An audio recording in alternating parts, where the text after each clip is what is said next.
తెలంగాణ రాష్ట్రంలో కాంగ్రెస్ ప్రభుత్వాన్ని పడగొట్టాలి అని బీఆర్ఎస్ అలాగే బీజేపీ ప్లాన్లు చేస్తుందా? అందుకే వరుసగా బీఆర్ఎస్ నేతలు అలాగే బీజేపీ నేతలు ఈ ప్రభుత్వం ఎక్కువ రోజులు ఉండదు అని కామెంట్లు చేస్తున్నారా? పదే పదే సీఎం రేవంత్ రెడ్డి గారు ఎందుకు ఈ ప్రస్తావన తీసుకువస్తున్నారు అనేది హాట్ టాపిక్ గా మారింది. లోక్సభ ఎన్నికల తర్వాత ఈ ప్రభుత్వం ఉండదు చూడండి అని కొందరు నేతలు వ్యాఖ్యానించడం సెన్సేషనల్ కావడం, సీఎం రేవంత్ రెడ్డి స్పందించి స్ట్రాంగ్ కౌంటర్లు వేయడం మనమంతా చూస్తూ వచ్చాము. గతంలో వివిధ రాష్ట్రాల్లో ప్రభుత్వాలను కూల్చేందుకు బీజేపీ అమలు చేసిన విధానాలను తెలంగాణలోనూ ఇంప్లిమెంట్ చేసే ప్రమాదం ఉన్నదని ఇప్పటికే ఏఐసిసి రాష్ట్ర సర్కార్ను అలర్ట్ చేసింది. దీంతో సీఎం రేవంత్ రెడ్డి తన రాజకీయ స్ట్రాటజీని ప్రదర్శిస్తున్నారు. ఇతర పార్టీల నుంచి చేరికలపై ఫోకస్ పెట్టారు.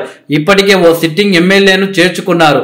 గ్రేటర్ హైదరాబాద్ పరిధిలోని ఎమ్మెల్యేలను చేర్చుకోవాలి అని నిర్ణయించుకున్నట్టు తెలిసింది. ప్రాథమిక చర్చలు పూర్తి చేసుకున్న ఎమ్మెల్యేలు త్వరలోనే పార్టీలో చేరబోతున్నారని కాంగ్రెస్ నేతలు చెబుతున్నారు. అయితే ఇద్దరు ఎమ్మెల్యేలను మాత్రం ఎట్టి పరిస్థితిలోనూ తీసుకోవద్దని ఏఐసిసి నుంచి రాష్ట్ర పార్టీకి ఆదేశాలు వచ్చినట్టు తెలిసింది.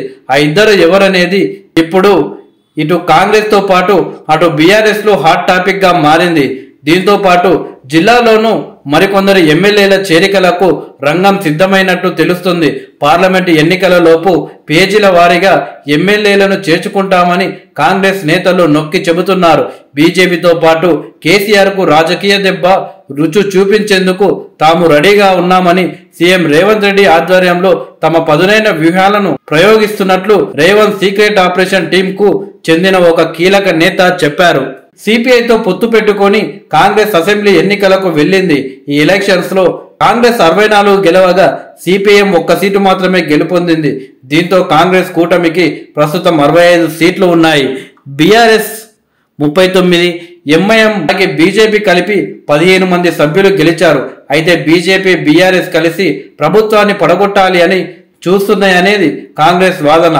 కేంద్రంలో బీజేపీ పలువురు కాంగ్రెస్ ఎమ్మెల్యేలను ఇబ్బంది పెట్టే ప్రయత్నం కూడా చేస్తున్నదని గాంధీ భవన్ వర్గాలు తెలిపాయి.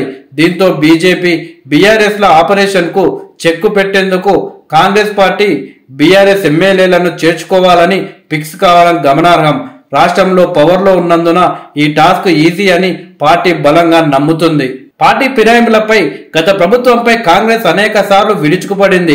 కొన్ని సందర్భాల్లో సంతలో పశువులను కొన్నట్టు ఎమ్మెల్యేలను కొన్నారు అంటూ ప్రస్తుత సీఎం రేవంత్ రెడ్డి గారు అనేక సార్లు విమర్శించారు. ఇప్పుడు స్వయంగా కాంగ్రెస్ పార్టీ ఫిరాయింపులను ప్రోత్సహించాల్సిన పరిస్థితులు ఏర్పడ్డాయి. అయితే గత ప్రభుత్వం ప్రతిపక్ష పార్టీలను టీఆర్ఎస్ లోకి చేర్చుకోవడమే కాకుండా ప్రాజెక్టులు, స్కీములలో భారీ అవినీతికి పాల్పడింది అని కాంగ్రెస్ నేతలు చెబుతున్నారు.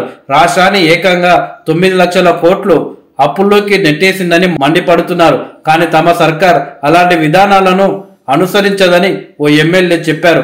అలాగే గతంలో కేసీఆర్ గారు రాష్ట్రంలో ప్రతిపక్షాలు ఉండొద్దు అని ఆ విధంగా ఎమ్మెల్యేలను చేర్చుకున్నారు.